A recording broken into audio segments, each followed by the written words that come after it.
Oh, living the good life in Qatar. Welcome, guys. Hey guys, and in this video we're going to talk about one of the smallest countries in the world, but it has the highest per capita income in the world.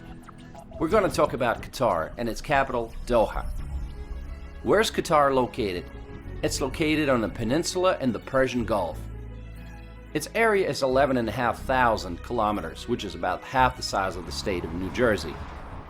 The population of the country is 2.8 million people, and the population of its capital, Doha, is 956,000 people.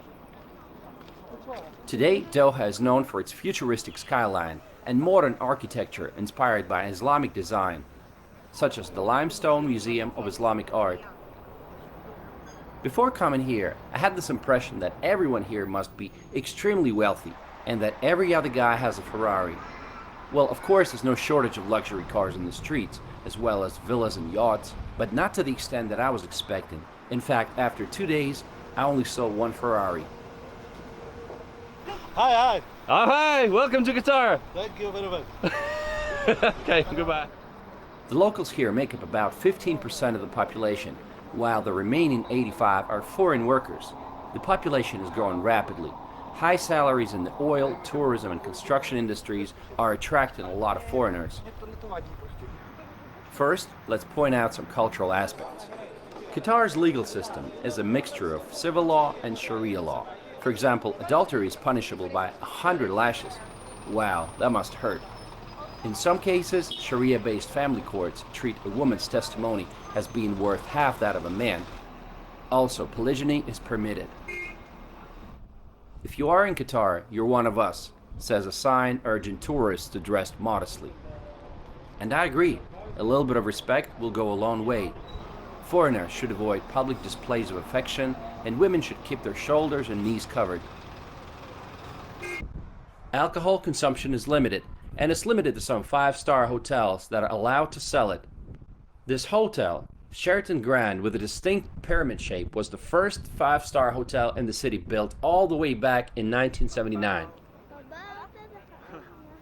Today, the business district of Doha, the West Bay area, looks futuristic, and it's best seen from Corniche Promenade.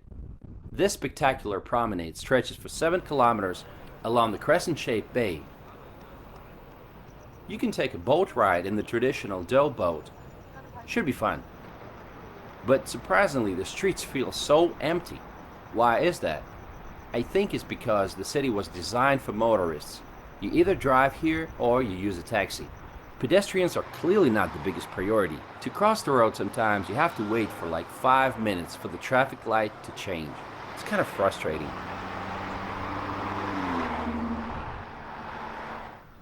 What's the recent history of Qatar? In the 19th and early 20th centuries, Qatar was part of the Ottoman Empire. Later, it was under the protectorate of Great Britain until it claimed its independence in 1971. Some 50 years ago, the main industries were fishing and pearl hunting. There is even a large oyster and pearl statue on the south end of the Corniche.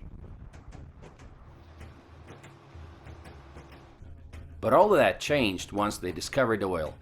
Today, oil and gas industries account for 55% of the country's GDP. Qatar is lucky to have 1.5% of the world's proven oil reserves and 13% of the world's natural gas reserves. It's also the world's largest exporter of liquefied natural gas. Gas at the pump station is affordable. It's even cheaper than in the UAE, 45 cents per liter or $1.6 a gallon.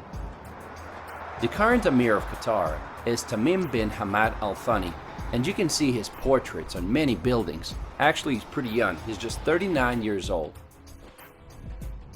Those who are interested in the world news are probably familiar with Al Jazeera News Network, but few know that it was founded here in 1996 by the Qatari government.